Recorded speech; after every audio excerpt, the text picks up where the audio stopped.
say hello to my new toy. This is something that you will not see anymore. It's an NEC branded computer. It's definitely really old. You can tell it's really thick. Let's take a look at it. It's dusty. Can't be that old. It does have a trackpad on it, which is really neat. Keyboard is nice. Pentium powered with MMX technology. I believe it's a 233 megahertz. I don't know really much about this machine other than the fact that it does run, but that it has one small problem, or had one small problem. I mitigated that problem and will be mitigating it to its fullest extent in this particular video. But this is a 6230, if you didn't see that. We'll take a look at it again. Versa 6230 with a TFT display. That's right, it's active matrix. But that's one of the other issues of this particular computer. It's in pretty much, well, it's in excellent condition. It's a little scuffed and scraped. That's definitely fixable. This is a problem point on these kinds of laptops, and I don't think there's any stress fractures on it. And it has all the port doors intact, as you can see, except for one, and that is the one for the PCMCIA slot doors. The door for the PCMCIA slots, you can see you have two Type 2, one Type 3, I believe is how that works. Now, there's a door here for something. Analog volume switch, and your various inputs and outputs for audio. I don't know exactly what they are, because I can't read them. Microphone. I think it actually has a line level input and a line level output, which is something you will not see on laptops these days. We have some blanking plates. It does not have onboard Ethernet. Another door for something. Kensington lock, cooling fan. Underneath this door, we have a USB port, which is USB 1.1. I would be willing to bet. And a composite video output. Power brick port. This right here is for the docking station, which I didn't get. I don't really care. I don't even think I had a docking station. You have a PS2 port and a 25-pin parallel. And, whoops. Well, I guess that door is not in the best of shape, but it is still there. We have VGA output, or 15-pin D-sub output, and the 9-pin serial. So there is one problem with this machine, if we flip it around, and that was something that happens to a lot of machines like this. You can see the rubber feet are gone. That doesn't faze me one bit. Model V6276, 6220, 6230, or 6260. Is it under here? No, that's the battery. As you can see, it's a lithium-ion battery pack, and it is stone dead. It will not even take a charge. And under here, we have the hard drive cage. Now, there is no hard drive installed. And the reason for that is the original hard drive is bad, or was bad. It was one of those IBM Travel Star, I believe it was a 10 gigabyte drive, and they're junk. So what we're going to do in this video is we're going to replace it. I don't think there's a drive in here. There shouldn't be a drive in here. It doesn't look like there's a drive in here. We're going to replace it with this monster. I do have a 40 gigabyte I can put in here, but we're going to use this because I don't have another machine that it can go into, and I just want to try it. I believe it is small enough that it will fit in there. It should be. But we'll see. We'll find out. I'll take this apart, and we can take a closer look. Wow, it's like this drive was made for this caddy. Holy crap. So a thicker drive will not fit. I believe it goes on this way, if I remember my drive caddy correctly. But then again, I probably don't remember my drive caddy correctly. And I probably just put it in upside down. Nope, I did not. So it is now inserted. Like I said, the battery is stone cold, so we're going to have to get the power supply. I do have the power supply, and I also have one other thing, and this is one of the other reasons why I was so adamant about getting this system. That's right, folks. We have the entirety of the documentation, which is one of the reasons why I wanted it. And we'd also even have the restore discs. So there you go. Let's see, what is in here?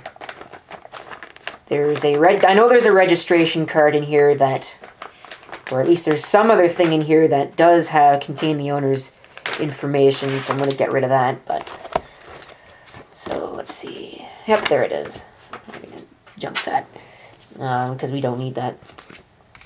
So what do we have here? We have the quick reference guide for the Versa.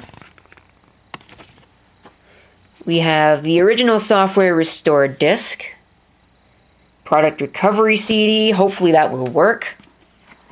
We have what stands behind your new NEC or NEC Versa notebook. I keep calling it either NEC or NEC. I don't have any set. That's just one of those fold-out things.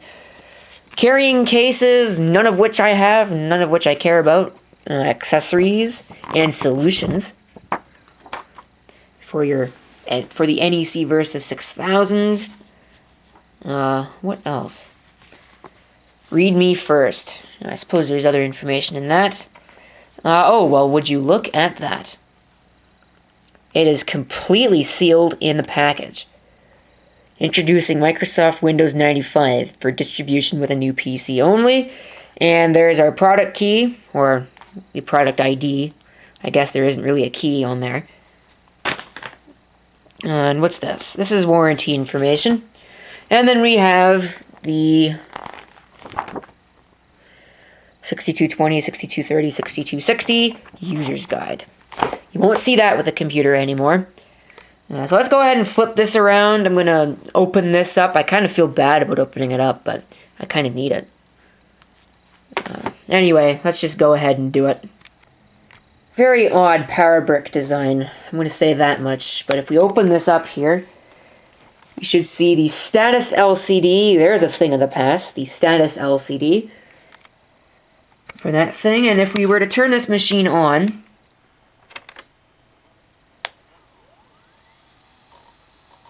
hard drive spins up, and we get some output. Press F2 for setup.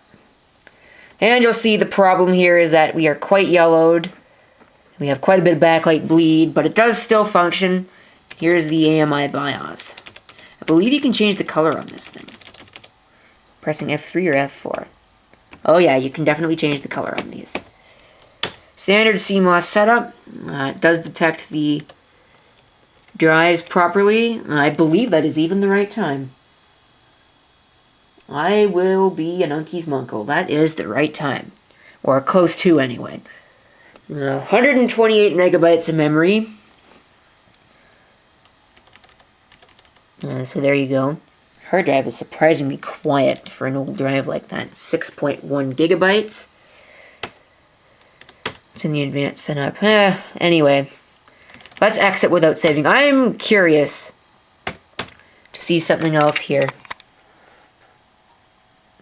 See if it boots. It's trying to boot. Oh yeah, it is trying to boot something. Or not. Ah, yeah, there we go, blue screen. Windows XP is what that is. So let's open this up and go ahead and reload the operating system. See, does the CD-ROM drive work? Oh, the CD-ROM drive works. Let's go ahead and take the disk. This is the Windows 95, I believe it's 95 anyway. Companion with USB support. Includes CD sampler with free games. Do not make illegal copies of this disk. Let's go ahead and see if that actually works. And this is one of those weird keyboards where you need two hands to press Control-Alt-Delete. Because it's Shiba layout. The delete key is right here. If you hit Control-Alt-Delete, what does it do? That doesn't restart it, so we're going to have to restart it manually.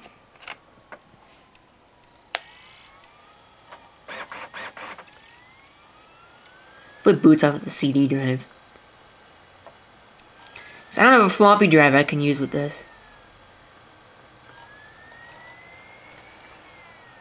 Control-Alt-Delete. Probably gonna have to change the boot order.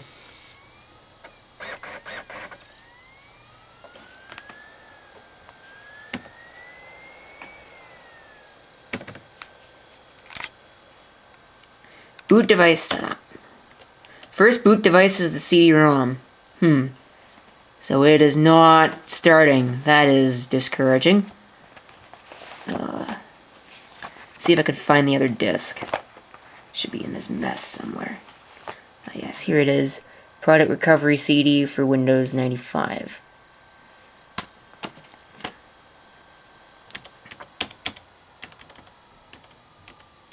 So, what the heck?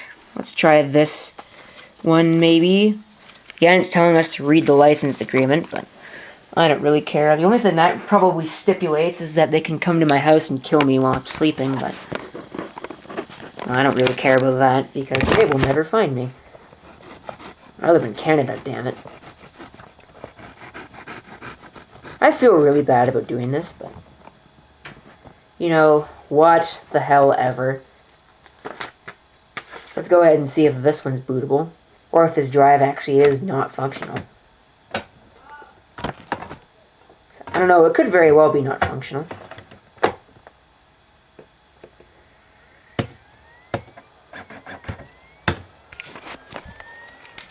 see if it boots. Boot, damn it.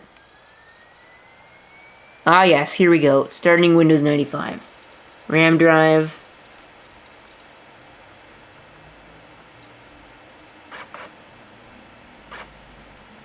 Read the license agreement carefully. I accept the license agreement. Automate or custom. Let's choose custom.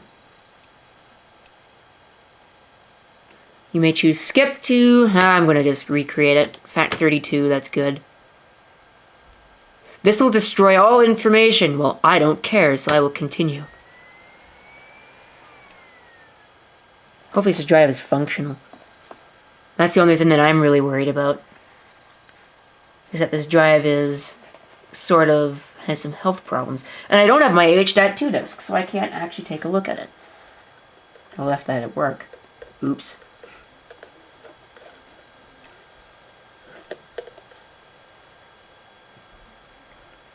Drive integrity seems to be okay. Oh, it's doing it automatically. That's nice. Very nice of them.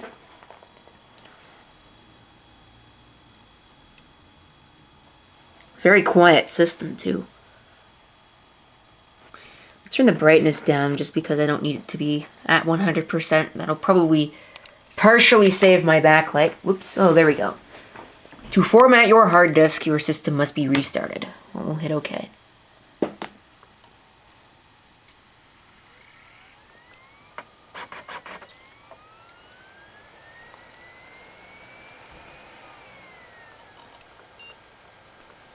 Does make noise. It does actually have a system beeper.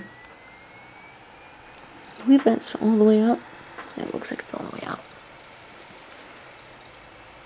Sorry if you can't see part of the display. That's just because this display is not in the best of shape. This machine was used. So let's see if this drive is formattable. I don't hear it making odd noises, so at least not so far. NEC Computer, oh crap, Computer Systems Division, Packard Bell NEC Inc. So NEC and Packard Bell were a part of the same company at this point when this was made. In fact, I believe they were the same company. So this is going to take a very long time.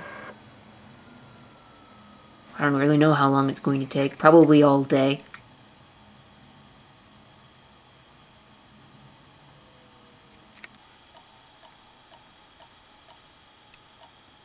I don't know about you.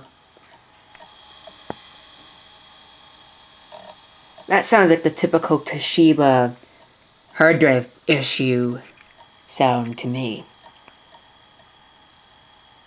Maybe I'll have to put a 20 gigabyte drive in here. We'll see if it gives me any error messages. If it doesn't give me error messages, I don't really care that much.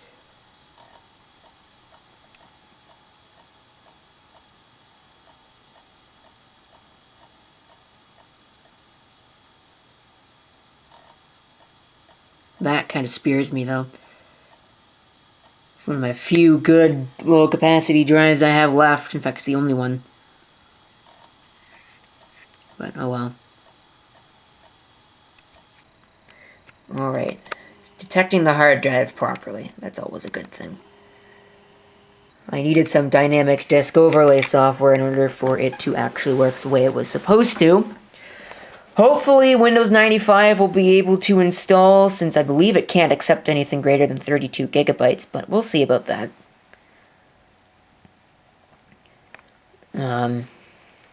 Hopefully this works. I'm willing to bet that it's not, after all the work that I've gone through to get this to actually function.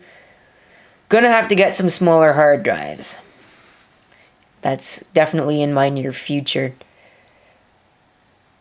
Alright, there we go. 2047, that's interesting. I am not sure what's going on, but we will see. We will definitely find out.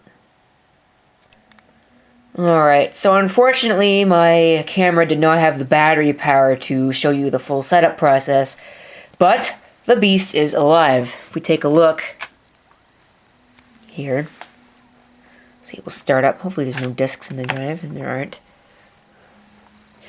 I don't think that this is an active matrix display, and I'll show you why. Sound works, all the drivers are functional and all that stuff. NEC, Windows 95, with Internet Explorer. Here you go. Woohoo. And McAfee antivirus is installed. As you can see, sound is functional. Don't show this screen ever again. As you can see, it definitely looks like a passive matrix display. So maybe this display has been replaced at some point.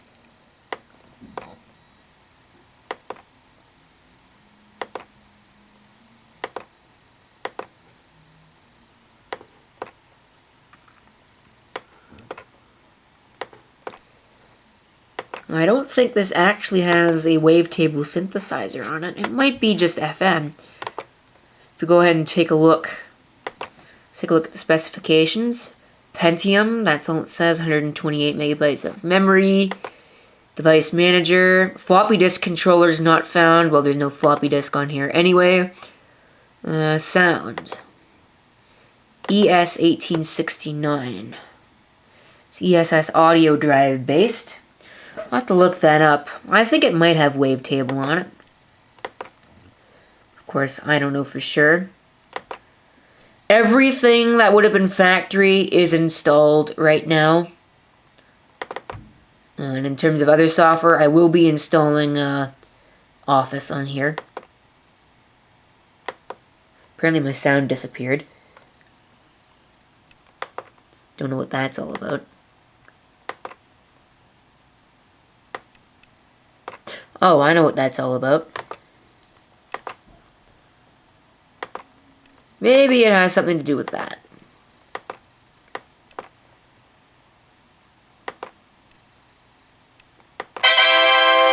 Yep, it has everything to do with that.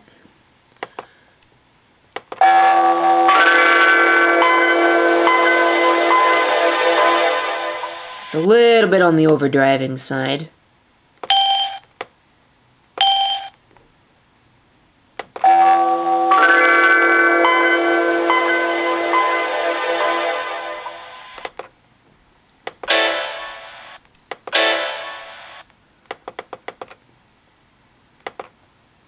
I'm going to change this sound to...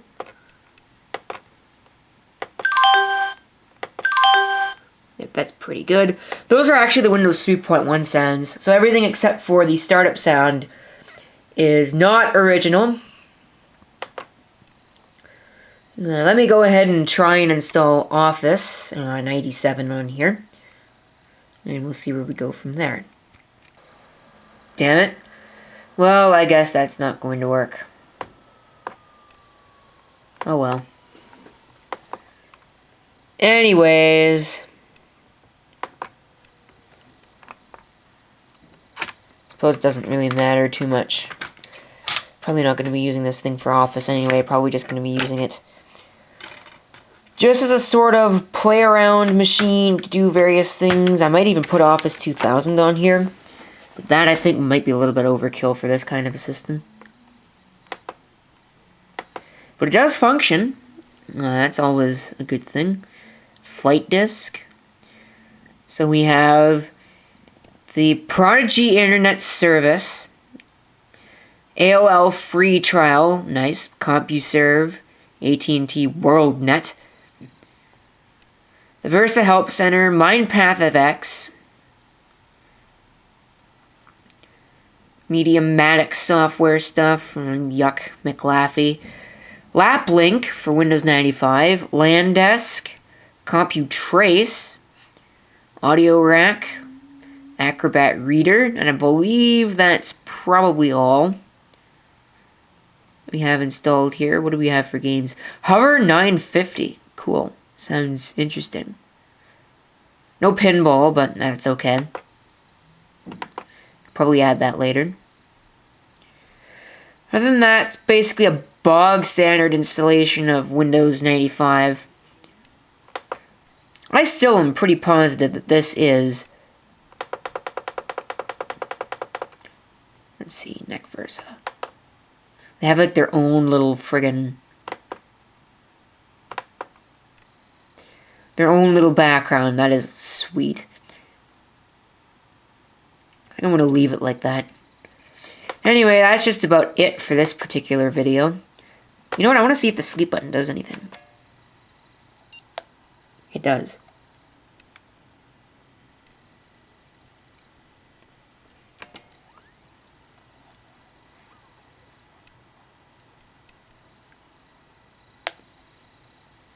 And there you go. You can actually hear audio hum. Should probably turn the speakers down to a more acceptable level. Let's go ahead and restart the computer. And watch it start up in full. I love that screen.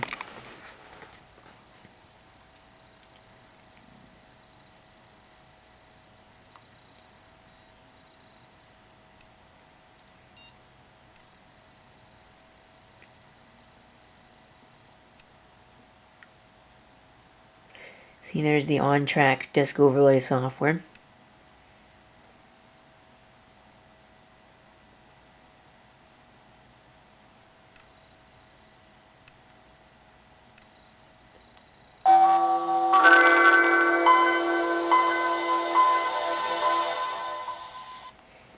And there it is, all started up. I'm going to have to find a network card for this. Actually, I have one. You know what? I'm going to try and install it. Alright, you know what? I'll save that for another video. That will be a nice video subject to touch on. But for now, it's about 7:30. I have work that I need to do, and I am tired. So I'm going to go do that work, and then I'm going to go to bed. So as you can see, I have a couple of snacks here. Just some of those things that people who work on computers could have every once in a while. These are actually, let me take a look here. These are runts.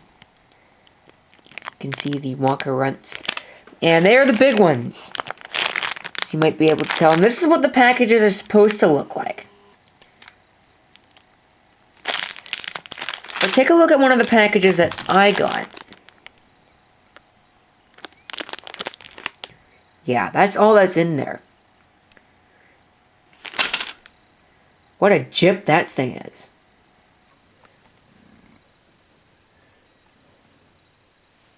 Because y'all want to see more of the cat. Here you go.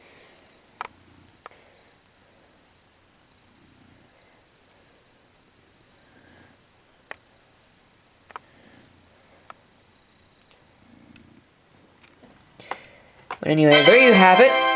Thank you for watching. If you have any comments, feel free to leave them down below. And this is CP666 signing off. I hope to see you next time. Till then.